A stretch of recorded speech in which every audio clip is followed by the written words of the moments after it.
बिस्मिल्लाहिर्रहमानिर्रहीम। सजाद अहमद की तरफ से सबको सलाम पहुँचे।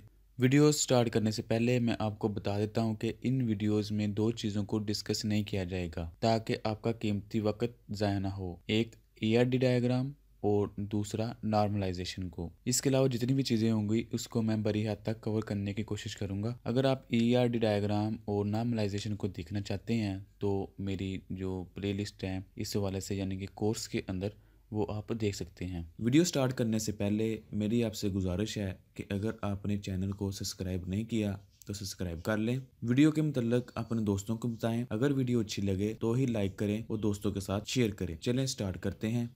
Computer BA BSc 2014 paper B. तो इसमें हम सबसे पहले MCQ को देखेंगे।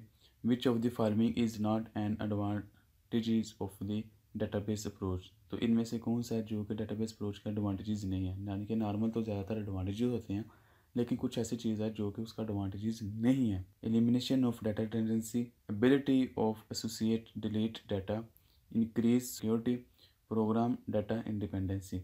तो इसका आंसर है बी यानी कि ability of associate delete data. Primary key में not comprise more than one column. True false. तो ये ट्रू है। What is the language used by most of the database for helping their user to access data? High level language, SQL, HTML, 4GL। तो इसका answer है B यानी कि SQL जो है structure Curie language. Creating a foreign key constraint between columns of two tables defined with two different data types will produce an error. True, false। तो इसका answer है true. What type of join is need when you wish to include row that do not have matching value? तो उसको हम क्या कहेंगे? Equi join, natural join, outer join, all of them. तो इसका आंसर है सी यानी कि आउटर ज्वाइन, जिनमें कोई भी वो नहीं सेम होता लेकिन हमने कुछ मैच चीज़ें करनी होती हैं। You have place in sub query in SQL order by class. True, fall. तो इसका आंसर है in SQL which of the following is not data manipulation language command. Delete की कमांड, सेलेक्ट की कमांड, अपडेट की command या create की command. तो इसका आंसर है डी, क्रिएट वाली command. A database table can contain hash in its name. True, false. तो यह है false. Which group function ignore null value? Average, count, sum, A and C both। तो A and C। Relationship is an association representing the interaction between attributes। True या false? तो इसका answer है true। Differentiate the following: entity integrity constraint and the referential integrity constraint, radical database and network database, file system and database system, SQL group by class and SQL order by class। इनके छोटे छोटे short question हैं जिसको हम थोड़ा थोड़ा describe करते हैं। The entity integrity rule ensure that the primary key cannot contain null value। तो इस रूल में क्या इंश्योर किया जाता है कि जो प्राइमरी की है उसके अंदर नल वैल्यू ना हो। It is also called row integrity. तो इसको हम रो इंटीग्रिटी भी कहते हैं।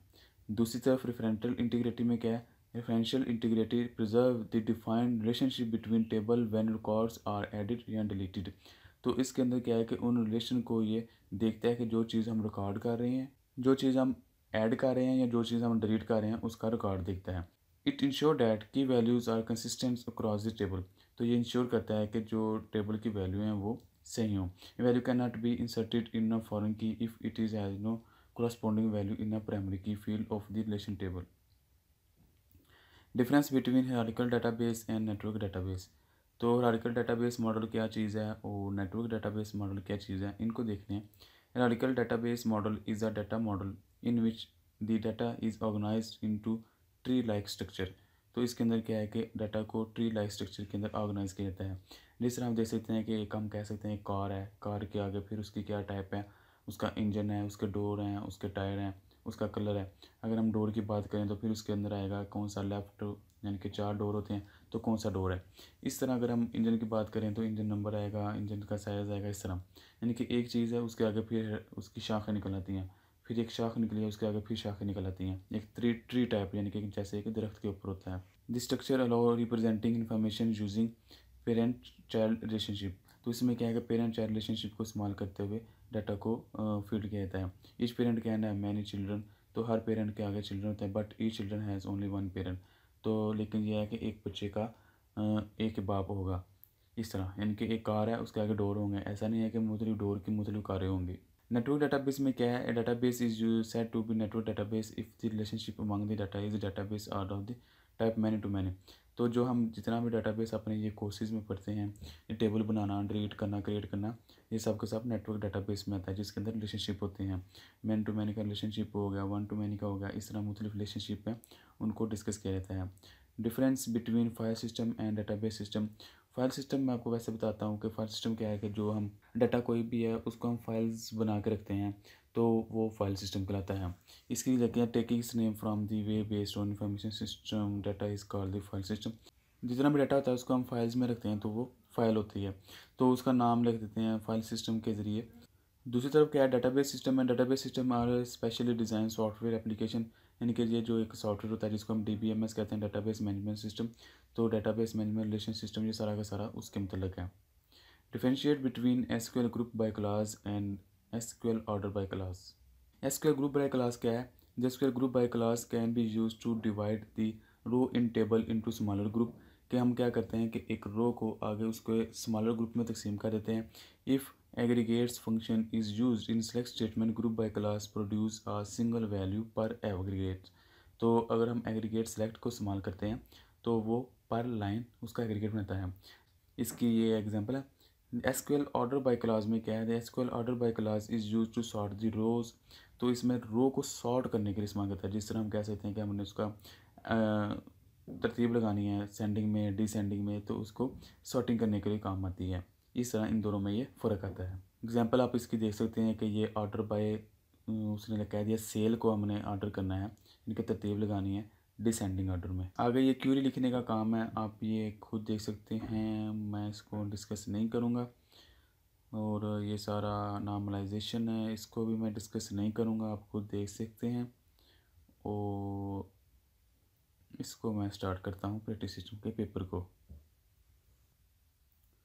विच layer is responsible for process to process delivery.